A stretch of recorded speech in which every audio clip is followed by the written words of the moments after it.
This is the Amplify Your Business podcast with Matt J. Hanham, where I have candid conversations with inspiring people and turn topics inside out to help you get amplified in business and life.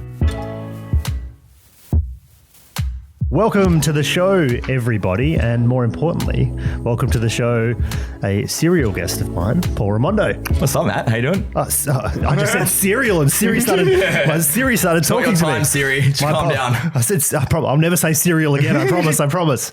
Anyway, yes, thank you, Siri, for that. And I don't need anything right now. But Paul, welcome to the show. Thank you for having me. Number two. There's only been one or two guests that have made it. I'm in the duos club. Yeah. Actually, Julian. Yeah, he's the only other one that's come back in yet, Julian Vanderbilt. So, no, really cool to have you back. And there's always plenty to chat about. We're having a whiskey this fine Tuesday evening. I feel we're definitely having this whiskey. I'm not to talk about the weather, Matt, but oh my God. I woke up, thunderstorms and hail this morning and last night. It was pretty rough. Yeah. It was pretty rough. This morning I went out and I was wondering how I would navigate my way to the car. Right. I need a boat. Yeah, 100%. There was a lot of water out there. But look, it's one of those things. It's good old June. It's good old, Perth. We're in Perth. When we have some weather, we complain. Yeah, well, that's it. I think this is a variable to experience, right, Matt? Like we have the sunniest city in Australia, right? Like most days of we'd sunshine. Have to be, surely. Yeah, right? I think. Yeah, take that Queensland sunshine. They're the Sunshine State. We got more sun than you. What you got? But I think it's variable to your experience, right? So my brother lives in London now. I used to live in Vermont, Burlington, Vermont, cold as balls, man. negative 28 degrees Celsius, snow for 9 months, really, really cold. And when you're there, it just becomes the normal. But when you've got sunlight as the normal and then it starts raining, you're like, I hate this so much. Well, it's been winter for a few days at least. Most of that most of that has been fairly sunny and fairly reasonable. More like a bit of rain comes and we're like, hang on, this is not good enough. I can't handle this. We live in a moderate climate and I expect moderate weather. Yeah, that's it. I want those SoCal vibes, and this rain today has just been not doing it for me. We are very SoCal, actually. We are very Mediterranean. It's a Mediterranean climate. Yeah, we're talking about the weather, mate. Look, we clearly know what we're talking about. I mean, we're here to talk about how to amplify your business. We can weather. Amplify your weather. Here's how you amplify your business. You can get happy by moving to a Mediterranean climate. True. It's facts. I'm sure you would definitely be able to work harder. Probably work longer when it's snowing, but maybe harder, maybe vitamin D, maybe feeling good. Yeah, vitamin D, we're going to keep talking about the weather for a second. Quick little sidebar. I'll cut this out. You can if you want. If it's not cut out. Cut it out. So I got this is on the fly. That's too much post-production work, mate. I got you. So when I was living in Burlington, Vermont, I got SAD. You know what SAD is? Seasonal affective disorder. And I was a happy person until I stopped getting the sunlight. Yeah. And I just became a miserable mess. What took you there?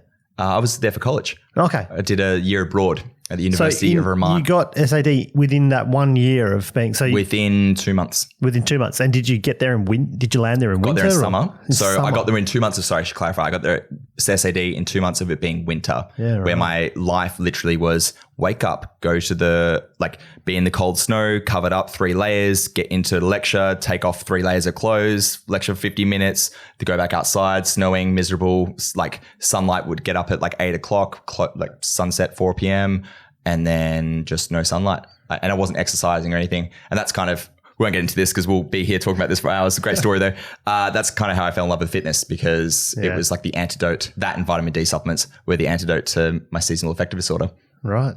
Which pretty much the antidote to most things. Funny how that works, eh? It's funny. I wonder if you actually just do what you're biologically programmed and needed, then you kind of start to feel good. Yeah, I mean, it wasn't drinking half a litre of Glenfiddich every day. No, I didn't.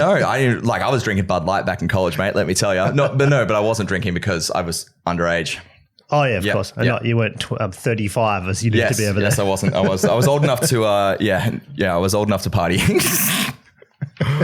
Oh, all right. Well, look, anyway, we're here to talk about really serious things. Matt and I enjoy each other. Yeah, really serious things. Probably get less serious from here. But look, there is a couple of things I wanted to talk about. And look, firstly, I don't exactly know when you were on the show last, but how have you been? About that. Yeah, I think it was what's February, changed? March last year. Yes, 2018. It's good 12 months. Yeah. Good 12 months. How's life? What's changed, man? Life's good. I'm up to 18 episodes of the vlog in a row, maybe 19 this week. Wow. Yeah. Which is pretty incredible. Like if you rewind back to the first time around, and we were probably fairly early in creating a lot of video and that at that point. And one of your challenges at that point was like, man, it's taking me so long to edit and cut, but you knew you wanted to crack this, and now you're in a space where you're like, you've put those hours in. I assume you've got the speed up. You've got yourself in a much more comfortable place 100%. To deliver. So I'll put it in context. Thank you for saying that. I'll put it in context. So season 1, so this third season of the vlog now. Season 1 was 17 episodes, which were sporadic. They used to be every week, but like if anyone creates video content and the grind that's associated with that, especially when you're doing it by yourself on top of running a business and working, you're working 50, 60 hours a week, and then you're like, I got to pump out a vlog episode. And when I started, didn't know how to edit, didn't know how to storytell, didn't know how to do all these things, but I just like was inspired and I was like, I want to do this. This is like hell fun. So, and I can like call it work. And I know, right? There's a few things we can call work that really is dubious. Yeah, exactly. I mean, like, a few weeks ago, Andrew and I sat down at this very table, and Andrew's one of Matt's staff members and incredible dude, incredible filmmaker. Oh my God, check him out at Andrew Murphy WA. There you go, Andrew. Good plug. I like it. We sat down here and we recorded a tutorial, on the fly tutorial. Yeah. Great YouTube tutorial, or vlog tutorial, as I like to call them now. And it was just like we sat down, we ate pizza, we had a few drinks, and we filmed some content, and it was a great social thing. And out of it, like, I didn't do any of the edit because I have an editor now, which is awesome. Yeah. And yeah, so I digress. So season 1 was 17 episodes across a number of months, very sporadic. And then season 2, I was having a really bad time in my personal life. And season 2, just like, funnily enough, like when you work 70 to 80 hours a week and you think you're superhuman and you don't exercise, you don't see the sunlight, you don't eat properly. You don't sleep properly. Like you caffeinate yourself to survive. When you smash as much Monster as what I was smashing every day. And, all the rest of it, I was, smoking too many cigarettes, and I quit 2 years, quit now. 2 years? 2 years. Oh, it's a 1 year. Well, what's on my app? It's 1 year and 9 months. Yeah, I checked today. 1 year, 9 months. Wow. Congrats. I didn't realize it was that long. I knew you quit. But Yeah, but now I'm in the vape niche, Matt. So I'm addicted to a USB stick now. It's a cute little thing. Anyway, so I digress. This is what happens with my ADD, mate. Just all over the place. So 4 episodes of season 2. And then I got to season 3. I was like, I want to do this again. Like, I'm ready. Let's go. But I can't edit these myself. Like, I need to be the CEO of my business. And whilst I enjoy the cathartic sense of enjoyment associated with editing videos, because I'm a creative type and like I love that stuff, not a pragmatic use of my time, and also not a pragmatic like application of my skill set, variable to everything else I could be spending my time on inside of the business. So I went to a YouTube teddy bear picnic meetup in November last year. I didn't know they did that. Yeah. So here's the thing. If you have an event, or if you're in a specific niche, even in a place like Perth, you will be able to find a bunch of like-minded people thanks to the internet. So I went to a YouTube teddy bear picnic meetup, and my goal was to find an upcoming talented creative that was vlogging, that knew the ropes of YouTube, that was able to edit videos, able to storytell, and employ them. That was that and to hang out. But that was the main primary goal. So on a Saturday, went to Kings Park and I sat down and had a teddy bear picnic with a bunch of young YouTubers and young creatives, met a bunch of cool people, made a bunch of friends, found my editor. And he edited the first 17 episodes of season 3. And he just left because he's like, bro, I love working for you so much. And he's got a bunch of other stuff going on because I employ him as a contractor, right? And he's like, I'm so inspired, and it has nothing to do with me, but he wants to focus on his own YouTube channel. And I was like, that's my boy. Let's go. Like, it sucks because like we got to find. I already found the new one, but it's just we had this wicked system going, and it was just it was just working. Make sure you get them to document that as well as they can themselves, as well as you. Like, say that again. Get them to document that system as well. Yeah, that's not just sometimes you tend to, or I tend to do that, and it's like no, it's a lot better when it comes from them. Because the person who has to come in behind them has to then follow their path. That's a great tip for replacing See if he'll come back and just do that bit for you. Yeah, I'm paying a little bit extra. Hey, Corey, what's up? You want to help me document the system? But it's so interesting, right? Because like I do much the same, but have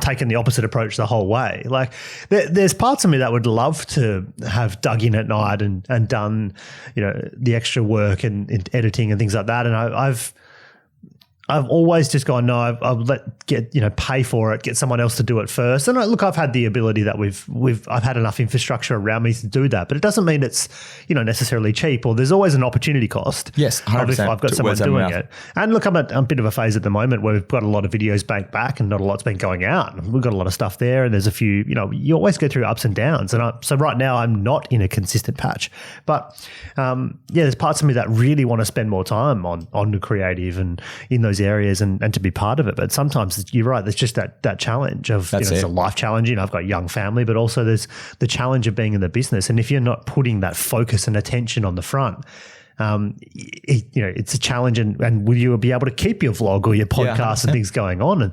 And the truth is, you know what? It's business, but it's a lot of fun. Oh yeah, 100%. So it really is. You need to protect it for that reason too. Yeah, and if it gives you a cathartic sense of enjoyment, and it's like it motivates you. You're like, oh well, I've got like a bullshit day of 8 hours to push through, and a lot of stuff that I don't want to be doing. For me, that's accounting and a bunch of admin, just stuff to you got to do. But at the end of the day, I'm going to reward myself with this fun task that I get to do. Yeah. And that's really cool. And it also has the added benefit that is connected to my business, builds brand equity, builds awareness. It's the content thing that drives my content machine. And that's the other thing as well. The biggest thing for my vlog has been building a machine. So the goal for this season of the vlog was to make the vlog the macro centerpiece of my content universe. And because I hate writing, I like writing, but I'm not good at it. Like I'm okay at it, but it takes me a long time. It's not an effective use of my time, right? Yeah. All back to the opportunity cost, right? Yep. But I wanted to make the vlog the epicenter of my content system, and every single vlog gives me 5 to 8, depending how valuable the content is, 5 to 8 pieces of micro content every single week in video content. And that's also automated now. So literally all I do now, Matt, is I film the vlog. I know exactly what I'm doing in my head. I have a basic story idea in my head, or it's been a keyword researched piece of content. And I'm like, okay, cool, I need to hit in these points, and then we sweet. Then send to my editor with a little brief, gets edited, that gets sent to him on Thursday for the following Thursday's release. And then the next edit, or the first draft of the edit's uploaded to private on my YouTube channel on the Sunday night. First thing Monday morning, review the whole video, edit notes through a shared Google Sheet /numbers iCloud. And then the final video gets uploaded. I do the thumbnail, because here's a fun thing about YouTube, which I'm sure you know. If people aren't clicking on your videos because your thumbnail sucks and your title sucks, and people are like, oh, well, clickbait sucks. You know what? Like, clickbait is a bit crap if it's done in like the wrong way. But here's the thing. If you're not getting people to click on your videos, nobody's watching them. It's all clickbait, mate. It's all in the titles. That's what it is, man. That and the thumbnail. So I actually wanted you to rewind there, because you said it really fast, and there's a lot of people that could take a lot of value out of this. Yeah, sorry. No, I know, but I've one thing I'm guilty of sometimes is just brushing over some of the slightly more specific angles around what guys like you and I just quickly fly through in these conversations. And what do you mean by a keyword researched topic or title? Yep. And how do we apply that if I'm thinking of starting a vlog? Yeah, 100%. So let's say you are, I'll just use myself as an example, it's easiest to speak to. So actually, let's say you're a cook. Let's say you're starting a cooking channel on YouTube, right? Let's say that you want to find video ideas. You might be like a really good chef, or you might just be like a chef starting out, whatever. You're going to tailor your content that you're creating variable to whatever the overarching goal that you want your channel to achieve is. Let's just say that you want to get reach, exposure, and clout. You might use a keyword research tool like TubeBuddy, tubebuddy.com/Paul. You might use a keyword research tool like TubeBuddy. 10% off. Use my affiliate code. You might use you might use the tool like TubeBuddy. Get that installed onto your Chrome browser. And what TubeBuddy allows you to do is do keyword research for the topics and that you want to rank for, or that you want to be seen by. So when you go to YouTube and you search, let's say you've settled on the topic, how to cook poached eggs, right?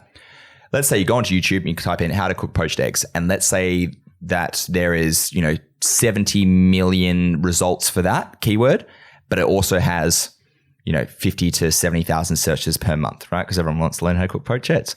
So a tool like TubeBuddy will tell you whether it's a good idea for you to create a video around that topic based on your channel strength in terms of what other content you've created, and also the competition of your weighted of the keywords variable to your channel strength.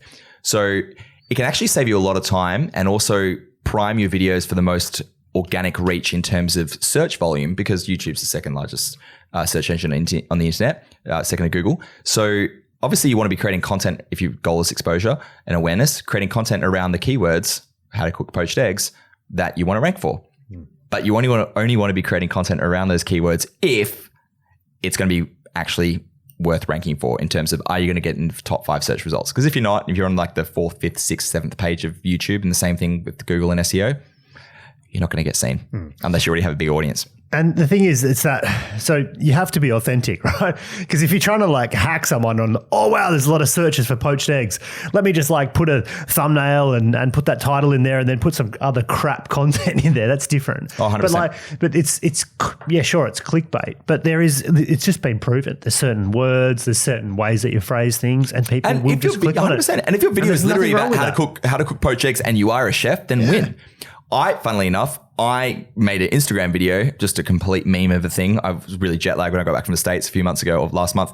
And I was up at like 2:00 in the morning. I was like, I do not want to start work yet, but I want to create some content. I need to make breakfast. So I'm going to do like a how to cook poached eggs video on my story. Oh, you actually did this video? I literally did this video. I didn't put it up on YouTube, but I did this video. Yeah. And here's why I didn't put it up on YouTube. Yeah. It was, so fun fact about this one, to disseminate this content, nothing to do with my brand whatsoever.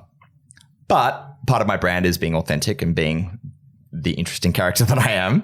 And I was like, I think my audience will enjoy this. Like, I think this will go really well. And it was actually my employee Tara that was like, you really need to teach people how to cook poached eggs in this character that you play. And I was like, okay, well, all right, if you say so, Tara, I'll beta test it. Send you I sent Tara a beta test version first, and she's like, do it properly. And I was like, okay, Tara, I'll do it properly. Thanks, Tara. So I make this video, how to cook poached eggs, put them on my Instagram story, right? And I don't have like very many followers, but like I average to a story in terms of DM replies, like if it's a good story, like maybe 10 replies, 10 direct DMs. I got over 34 DMs back from this, like the story. And it took me like, and I was just being an absolute idiot. I was just playing, it was a gag, right? And people were like, oh my God, this is absolutely incredible. I laugh so much. Dude, best way to start my day, bro.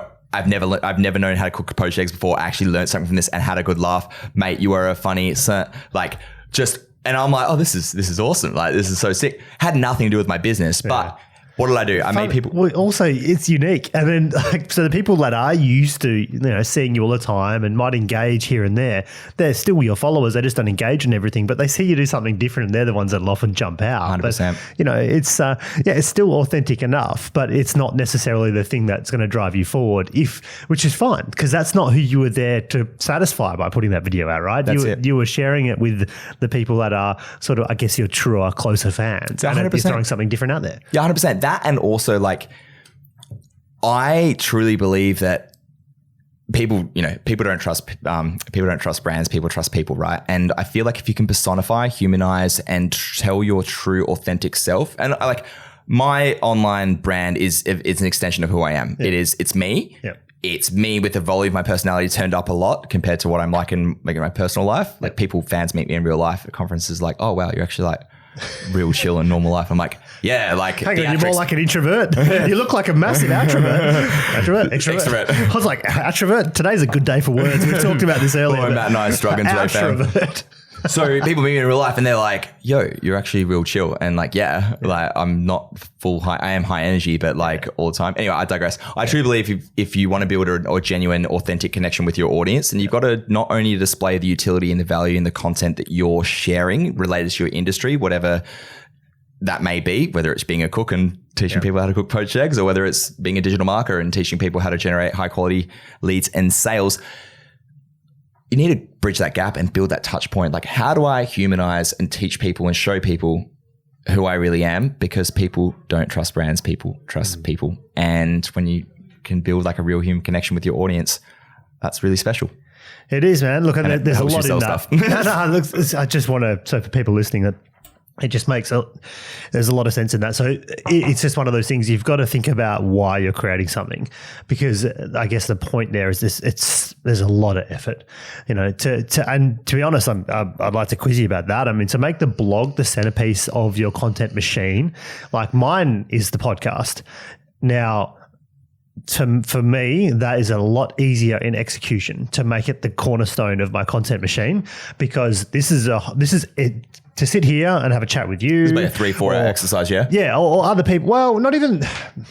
Look, for me, it's a 1 hour exercise. I know for you it's 1 hour exercise. It's an hour and a half, probably, maybe 2 hours, depending on, if I know the person well enough, it's probably a half an hour to an hour worth of prep that I might do. Sorry, Matt, let me flip the script. I'm going to interview you for a second. Yeah, sure. You for a second, right? So for everyone playing at home, let's learn about how Matt does his podcasts in terms of like the time that it takes. So I would assume that we had a little chat over iMessage. Yep. We're in each other's phones, and I was like, "Yo, Matt, what's up, man? How you doing? Want to catch up?" He's like, "Yeah, dude, been a while." And then I was like, "Let's create some podcast." I propositioned Matt. I was like, "Let me on your podcast again, dude. We need to chat." So there was like, let's say like 5-10 minutes of back and forth there, booking in calendar things. There's 5-10 minutes. Yep.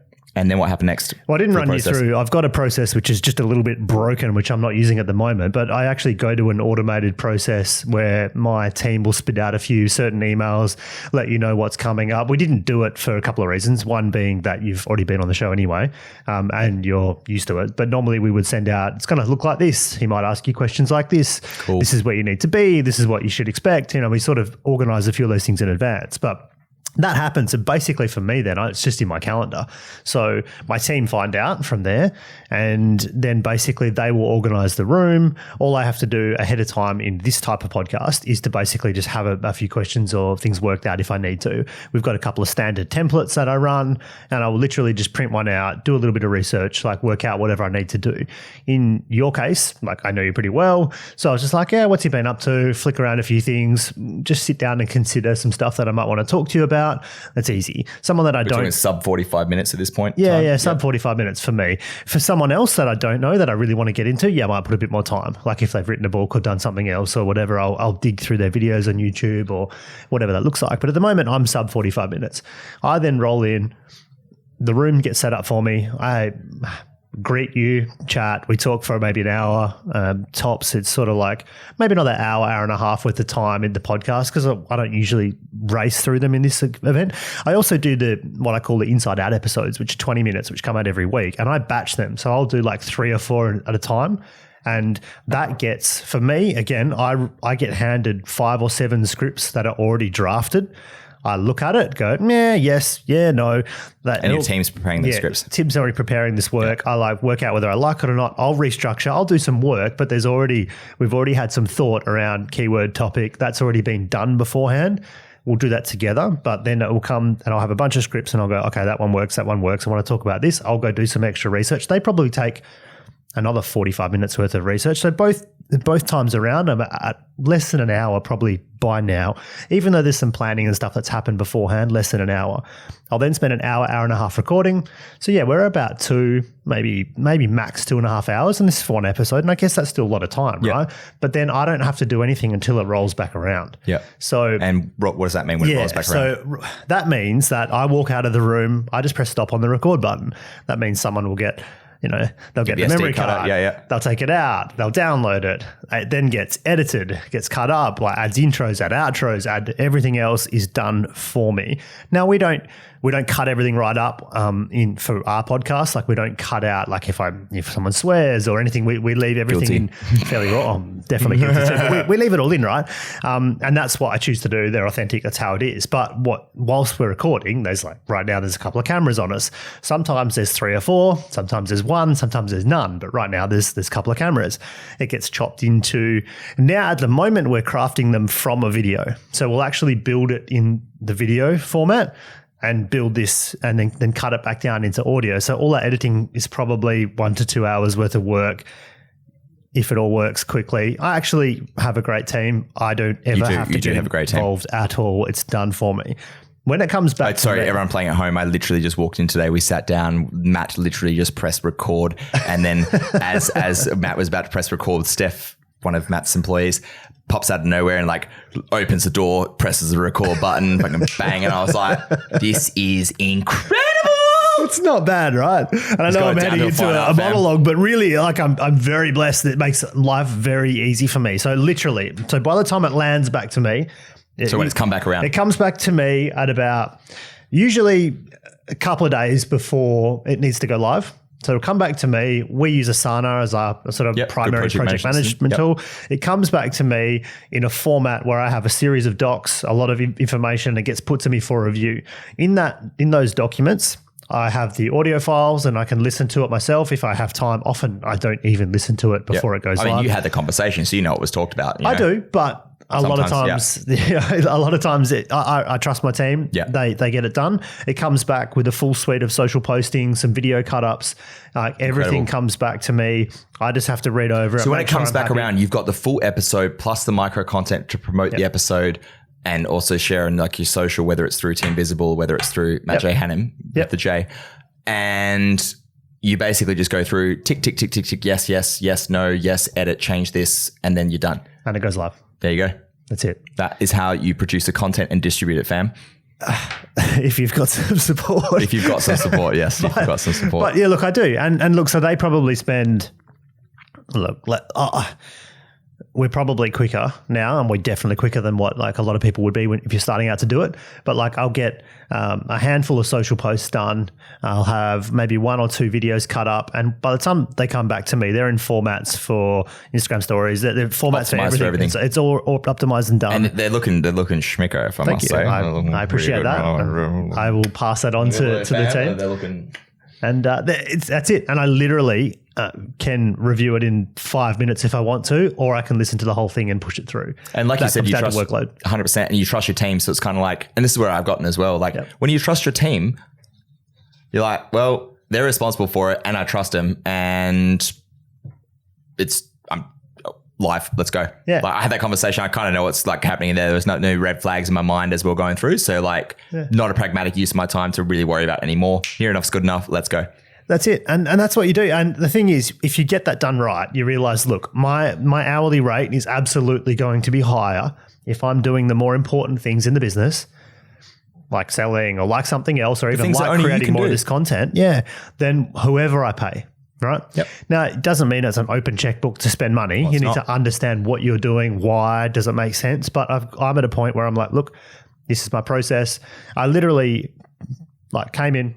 This is happening today. Let's go. Let's get it done. And I don't have to do much more than be here to create this content and do my little bit of prep work. And that's what makes sense. So to flip it back to where we started, thanks for the interview. Like we'll pop that on your show. You're welcome. Like, look, I'm practicing. I haven't started a podcast yet, fam. So I'm learning. I know. But look, I think I don't really get asked that question very often, but that's how you sort of process it, and that's the way to get it done. I was very curious, and I've just learned a bunch. Yeah, it's awesome. Thank you. So how do you do it for vlog? Because this to me is more a documentation process, which we do carve down, create some things from. But when you have to create a vlog, how do you create, or how do you make that the centerpiece? Because for me, I guess the way we vlog is either we're catching random things and I'll turn it into something, or we create a particular, like you say, we find a keyword or something that we want to, or actually often it comes from like, if we have a handful of like the same thing come up with a client for whatever reason, we're like, oh, cool. That's something we need. That's something we should just quickly make. Shared problem. Yeah, that's right. So that's where we come up with those.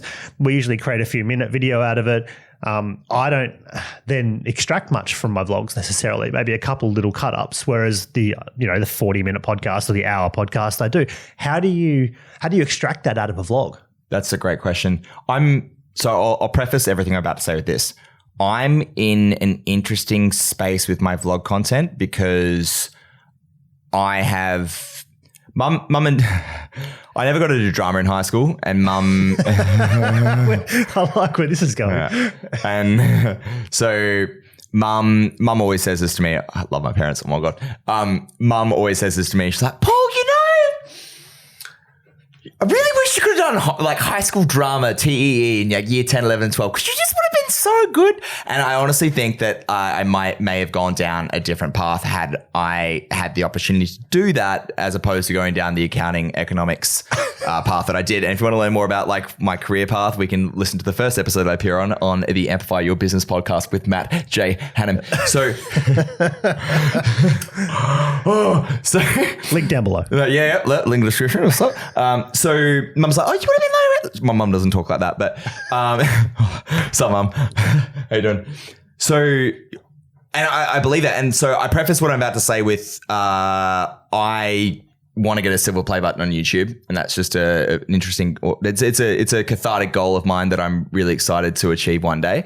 And a silver play button on YouTube is when you get over 100,000 subscribers on YouTube, and you've got an audience, you've got a voice, and all that kind of fun stuff for everyone that doesn't know. So I'm going to give you guys advice in terms of like how to document content, but don't look at me for advice on. Don't watch what I do for advice on how to document content. There's only a few episodes here and there where I'm documenting content, and those, funnily enough, go figure, are the easiest ones to film, create, edit, release. Yeah. It's so easy. Yeah. Because when you document, so we'll talk about documenting content.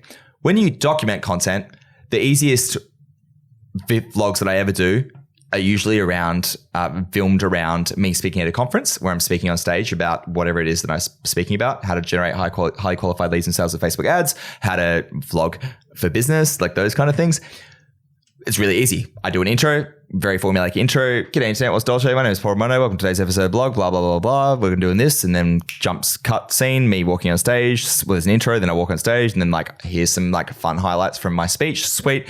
Anyway, thanks very much for watching. Stuff. Yeah, easy stuff. And you just like this. Yeah. And so a tip that I do have, and I'm doing it now. So I've got a formula in terms of my vlog content, and I'll give you guys my formula. You can steal it, or you can create your own version of it. Probably create your own version of it because you want to make it authentically yourself. So I have an intro. G'day internet, what's Dolce? My name is Ramondo. Welcome to today's episode of the vlog. And then today we are doing XYZ, context, foreshadowing, keeping people bought in. Then I go into an intro, and then jump cut to the context setting of the scene.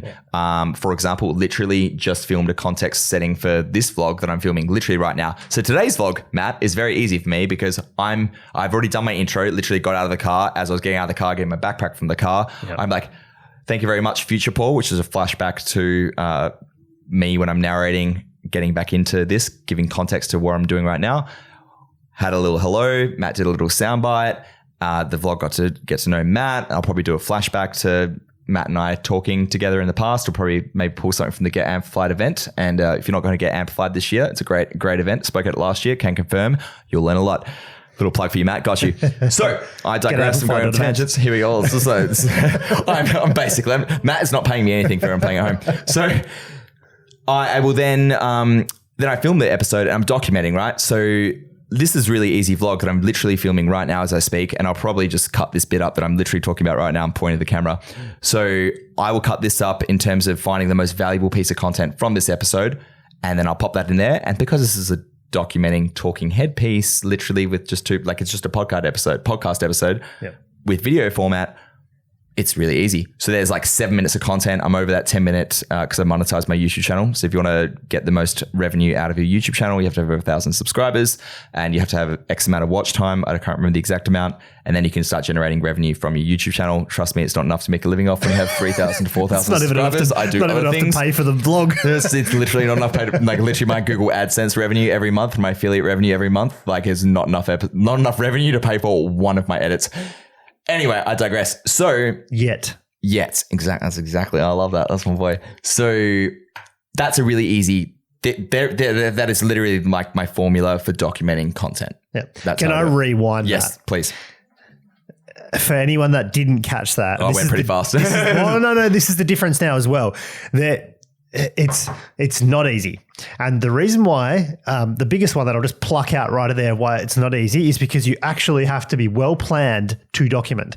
Now, the bits that make this episode is not just pressing play on what you've just captured. It's the fact that you talked to the camera on the way in. It's the fact that you pre-framed talking to me before. Where's the story? You created the story, and the elements of it, why it's difficult is elements of it had to be made before the actual documented Correct. Event happened. Correct. Now the time frame, there is a pre-zero. And I think that's one interesting point and something that needs to be noted, and something that you would have taken time to work out. That's a fantastic point, Matt. I totally agree. So me being able to sit here and just verbatim, just like mind vomit into the microphone and tell you like, this is my formula. G'day internet, what's Dolce? What does that even mean, Matt? G'day, that's my little catchphrase because I'm branding myself, right? Yeah. It took me a long time to come up with that. Yeah. If you go and watch the first like 5 to 7 episodes of my vlog, like I kind of knew what I was doing. I did a lot of editing and like I made myself like look presentable, but let me tell you, those edits took forever. Yeah. It took me a long time to find my voice. Yep. It took a long time for me to come up with a catchphrase, like whatever. But now... And you overdo it, right? So sorry to cut you off, but what you do is you overdo the technical stuff to compensate for the fact that you're not confident and comfortable with what you're doing. Correct. No words have ever been truer that I've heard through my ears. That is so true. It's so, so we do this, right? We compensate. But now what you've done is you've pre-framed, you've come in, you've taken we've talked hello, you've got everything organized. Now all you have to do is extract the 1 2-minute conversation or the 1 5-minute conversation or whatever you wanted to pluck out from our now 40 to 60-minute chat. 100%. Whatever's best, you take it and run. 100%. And then you have spent maybe, I would argue, probably less than 10% of the post-production time 100% than you would have from the early days. So true. Because you've learnt on how to structure what you're doing. That's so true, Matt. And because I'm in between editors right now and I need to release new episodes on my YouTube channel every single Thursday, 6 a.m. Pacific, 9 a.m. Eastern, 9 p.m. Australian Western Standard Time Zone. Plug Paul Ramondo, Ramondo on YouTube, little plug. But here's the thing, Matt. Yeah. And I said this at Get Amplified as a plug for you. At Get Amplified, literally. So I spoke out at Get Amplified last year, Matt's event, or Team Visible's event, how to vlog for business. And the biggest call to action that I had for my speech was just fucking start, because your first content is going to be shit anyway. Yeah. And here's the thing, like we just covered, if you don't start because you're protecting your ego like I was, and it's my biggest regret with my vlog, if you don't start, you're going to waste years, like I did, years of time protecting your ego. And here's the funny thing, the first video you release, it's going to be fucking shit anyway. So you may as well just start. So it's the 7th. Exactly. And even when you get to 20, you're still going to think they're crap. And I still cringe at like the episodes. I'll show friends of mine, and it's a great way of documenting my life, but I'll show friends of mine episodes. I'm like, I went to the US and I did this, or this is how to get free business class upgrades, or like whatever. And then I'm like watching my talking head pieces and I'm just like, oh, honey, what am I doing? And that was like, only even episodes from a year ago. I'm like, what am I doing? Yeah. But I'm sure I'll look back at it, this episode I'm filming right now, or, whatever, in a year's time and be like, oh, Paul. But it's no different to a kid shooting hoops, exactly when he's 3.5 foot tall to 5 foot tall to, it's obviously you have to get better, but you have to be comfortable with it. But you have to be comfortable with the process of getting better. I think that's what it is. There's a quote right there. You have to be comfortable with the process of getting better, because if you were going back to what we were talking about pre-podcast, if you are concerning yourselves with the Joneses or impressing your friends or impressing and I say friends for everyone listening in inverted commas, impressing those around you that, like, why do you care about that? Like if you know that you're on a path and you're creating content which has got a pragmatic business purpose behind it, then go ahead and create it. Like, don't concern yourself with like impressing other people around you, because here's the thing, people around you don't really care that much. Number one, they care more about impressing you. Number two, like, they're not the ones watching your content. So why does it fucking matter? Well, usually they'll just cut you down because they're not doing it anyway. Well, yeah, it's that usually tall poppy the thing. Conversation's not even with you. Yeah. The conversation's with them about themselves. Oh, I could never do that. Well, it's not about you. I'm just sharing something. How do you do? It's actually personally them reflecting. But you're right. Even listening to that, like I think those listening to that will think, well, oh, that's easy. I could just quickly do that. I assure you, it is not. There's several perfect formulas that are all different for this. And even no matter whose you take, you'll still need to do a bunch of them to even like move your way through it. It is not something where you can just go, hey, oh, right, so that's what Paul does. Cool. Let's go do that. Like, it's just not that simple. It's like anything. Like, oh, look, that guy swings a bat at a baseball. Yeah, cool. Yep. Any of us could grab a bat, 2 hands, like even my 4-year-old could grab a bat perfectly and swing at something. But how's the grip? How's the eye? Where's the rhythm, the muscle memory, the whole lot, right? right? So that's what it's like. And so you have to take these formulas you watch from other people, and we have this like plethora of choice to pick, right? But then you've still got to do the graph, because it's that hard work that actually takes you there. That's it. And so then, okay, you create that episode up. Then what happens? So you film that all in one. That was a documenting one. That was the so then you film that all in. Largely, you'll try and do this at the moment because you're short of time. Yeah, 100%. Well, I want to. And here's the thing. Like, let's just go another little sidebar. The best ads that I've ever released for my brand, Matt, and maybe this is the same for you and your clients, and also some of the best ads, and when I say best, the quantitative measurement behind best, or even the qualitative measurement behind best, are the ones that I've just like been like, look like a bit like a dog's breakfast, and I'm just like, you know what, I'm doing a split test, I'm doing a multivariate test, I'm doing like 4 different colors, 4 different pieces of creative, like whatever, 4 different headlines. This is the shittest one. This is going to perform like dog shit. And you know where I'm going with this? Just put it there anyway. No, I'm just going to put it there anyway. And then you get, like, if you're running Facebook ads, 10 out of 10 relevance score, like it just goes through the roof. And it's like some of the shittiest, I was talking about this on last week's vlog. The videos that I've spent like hours, like 20 to 30 to 40 hours sometimes editing content, right? Again, I'm a big nerd and I love this stuff. And I'm happy to spend that time. I'm happy to spend my personal time doing it. I digress. I will spend 20 to 30 to 40 hours editing like the most pristine, enjoyable, like cinematic TV show level in terms of YouTube quality content, right? Yeah. And, you know, it'll do like 8,000, 9,000 views. Sick. But I'll spend literally, Matt, 4 minutes filming using the screen record function on my fucking iPhone to screen record how to add music to Instagram stories or how to add links to Instagram stories. And both of those videos have done over 200,000 views using and the edit took 4 to 5 minutes. I spent more time, 4 to 5 hours. I spent more time, getting really, really into this. I spent more time editing a thumbnail and doing the TubeBuddy research. That's tubebuddy.com/Paul. Yeah. More time editing the thumbnail and doing the TubeBuddy keyword research than I did actually filming and editing the content. And they've done 200,000 views, generated me like, $500, $600, $700 in terms of AdSense per video, a bunch of affiliate links, and they're just like a bunch of subscribers. It's a gift that keeps on giving. And I'm like, your content, what I've learned is, with Facebook ads, Instagram ads, with YouTube videos, sometimes some of the shittiest content will pop the hardest. Well, I don't want to go down this path, but just very briefly. But one thing that I'm having a real challenge with these days is Facebook Ads Library, and basically the ability for clients to see everything that's currently live. Because if you do some dynamic content and it picks the crappiest, content, but that happens to be the one that's really working for them, there's a bit of an ego play in. Oh, hang on, why aren't you running these other beautiful ones over here? It's like, well, do you want to run what works? Or do you Here's the thing. What are you trying to do with your advertising and marketing? Are you trying to generate highly qualified leads and sales? Oh, you are? Is that why you're employing us? Sick. So does it really fucking matter what fucking creative is running?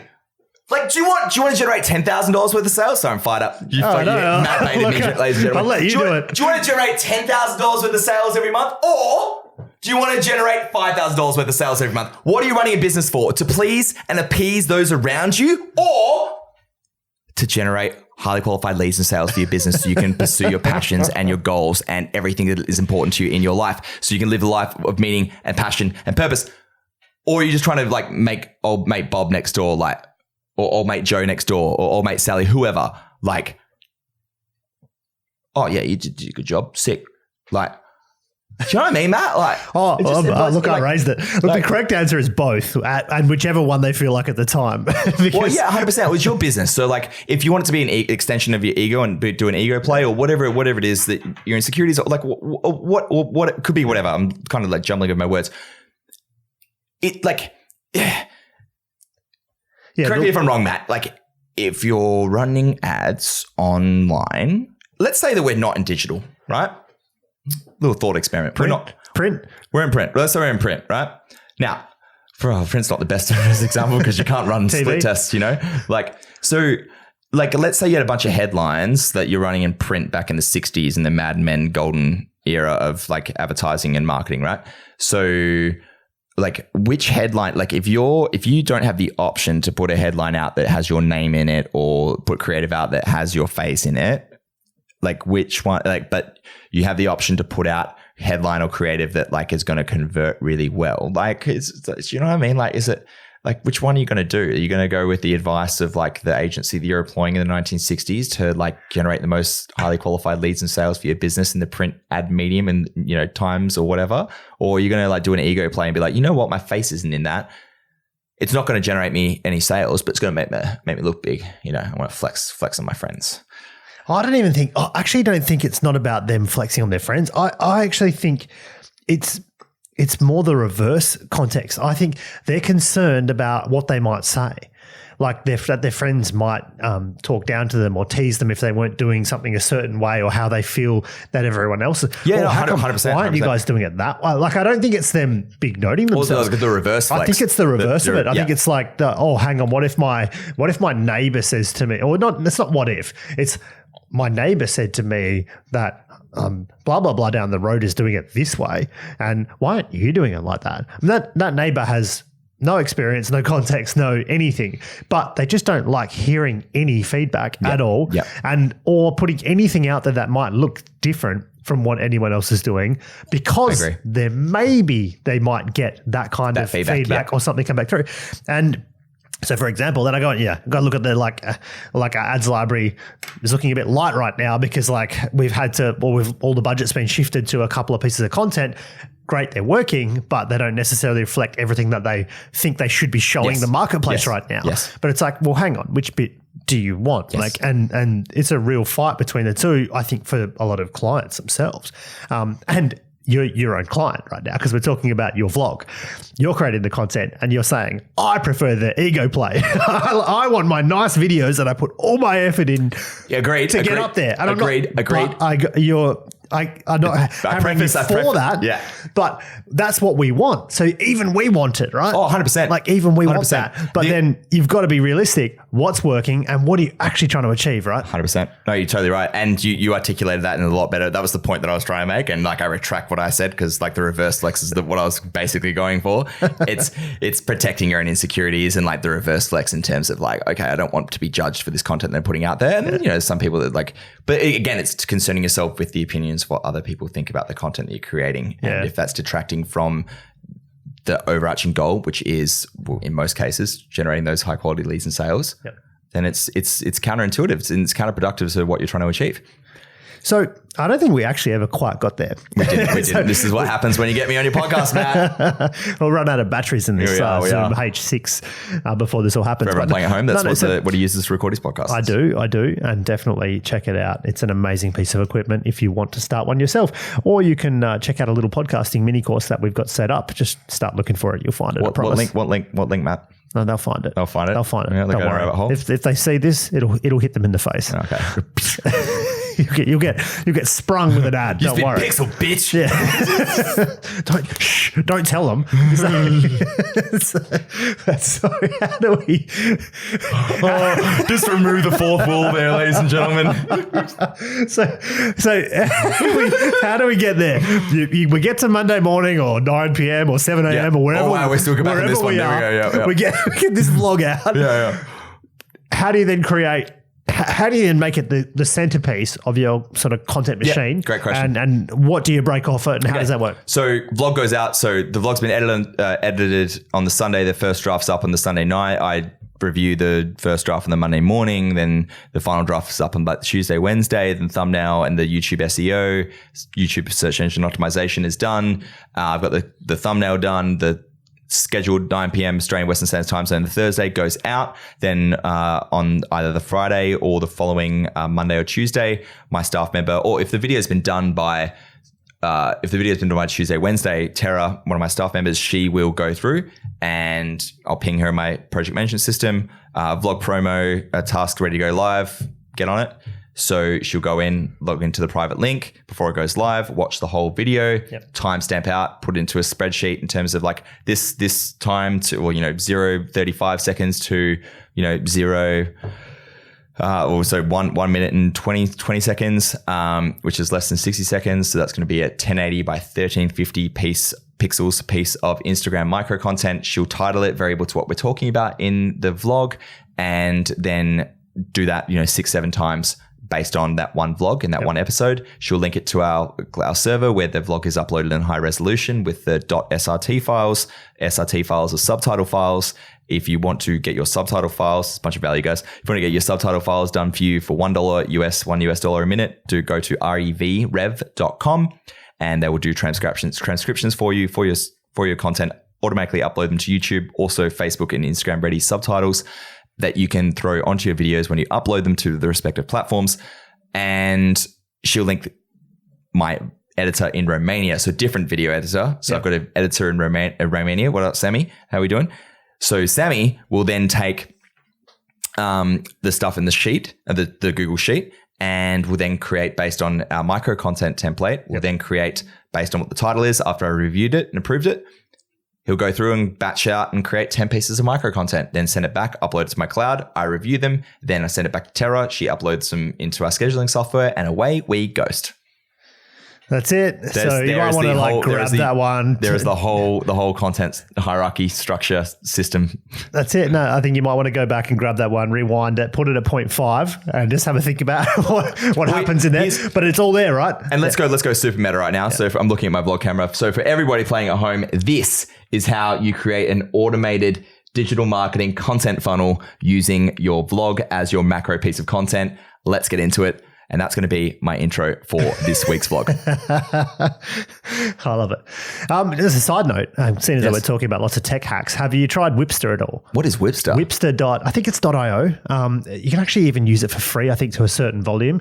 It's an amazing piece of software we're now using for all our clients for video and audio. It's just come out as well. Basically, everyone can just get the link, they log in, and they can just click at any spot on the video and just make a note. And amazing. So you don't need to upload it into YouTube. You don't need to put it anywhere. Love you that. Just, Whipster, WIPSTER. I'm pretty sure it's .io. Word. And it's amazing. So we can send that out to like 5 different stakeholders for a video. They can all see what other people's comments are. They just click on the video itself. We can easily make the adjustments. It's amazing if you're dealing with a group of people. That's incredible. Rather than having to export it all out and put it, into different places, watch 17 emails get pushed around with everyone coming back with different ideas and all the rest of it.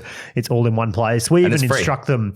I think it's free up to a certain up to 100 videos or something. I think something like that. So check it out. Don't quote me on that, but I'm adamant that there is a free version that you can use up to a certain point. Sick. And you'll save yourself a lot of admin if you're doing any video work with other people. And it's just a good way to just get feedback. We even then, we can even sometimes we'll link them from that video into where our content machine will be for the client, for example, so they can actually read all the copy and everything else that goes with it. It's all in one place, just in one link, bang.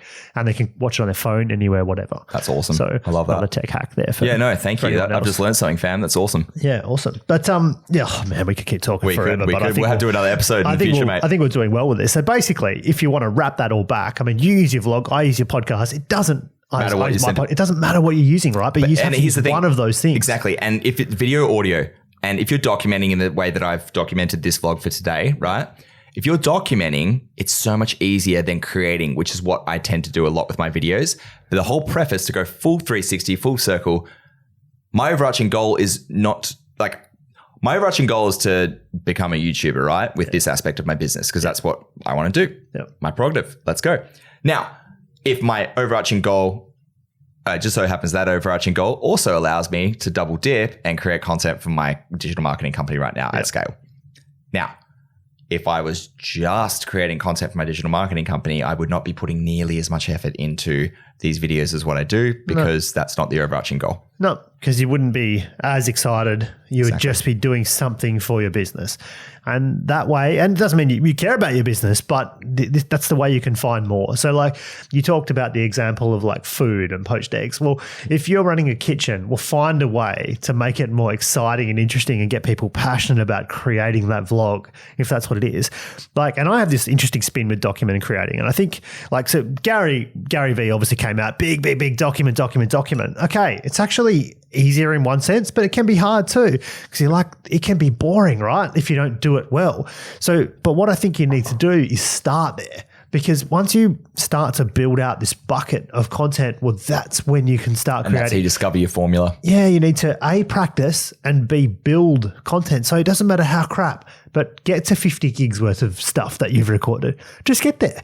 Doesn't matter. Like if you think 45 of it's rubbish, doesn't matter. Just keep moving through the process. Goal, I totally agree. And the goal should be shifted from I need to create perfect content to I need to create 50 gigs of content. Yeah. Because if you shift the goal, it changes the goalposts. Yeah. And it's like, okay, I'm now looking through this lens in terms of am I producing quality content, not the lens of views or vanity metrics. It's literally like I am having my apprenticeship in content creation right now, as opposed to no one's watching my content and I must be really bad. No, and that's what we're all focused on. And this is if you go and record, let's say 50 gig, which is not a lot necessarily, but let's say you go and record that much footage. What you start to realize as you're getting further down that rabbit hole is you start to use less storage, recording less footage of what you're trying to get 100%. and document, because you get better at it. So what happens is you don't spend 80 hours post-production because an hour piece of content you've cut into like 12 minutes off the back of you only recording 20 of it,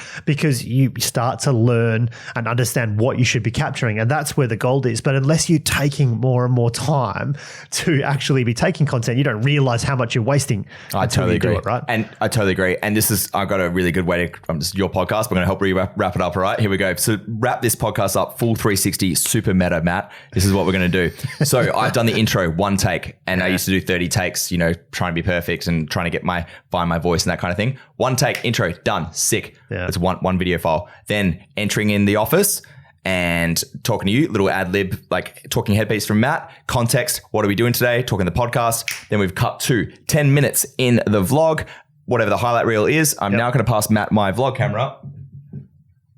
There we are, Matt. I'll turn this around. And Matt is going to film me and you guys are going to listen to me do my outro piece for my vlog. Anyways, that there concludes this episode of vlog. If you're not already subscribed, go ahead and hit that subscribe button. Turn the bell notifications on so you get notified when I drop new videos, which is 6 a.m. Pacific, 9 a.m. Eastern, and 9 p.m. Australian Western Standard Time Zone. Apart from that, let's go ahead or every Thursday. And apart from that, let's go ahead and cue the explosion. And I will see you next week. Peace.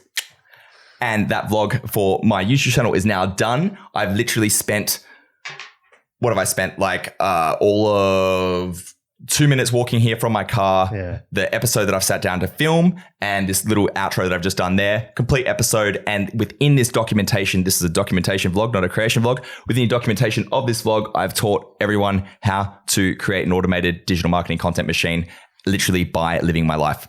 Document, don't create, but also create if you want to be a YouTuber. That's hi. Thanks for listening, guys.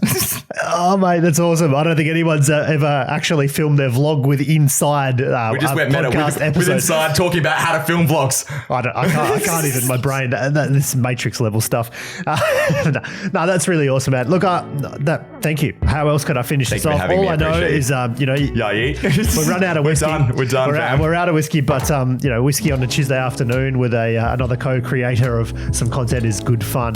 Paul, thank you very much for Matt, thank you so much for having me. And thank you, everyone. Second time round. Awesome, man. I can't wait to do it again. Appreciate it. Cheers. My boy. Peace.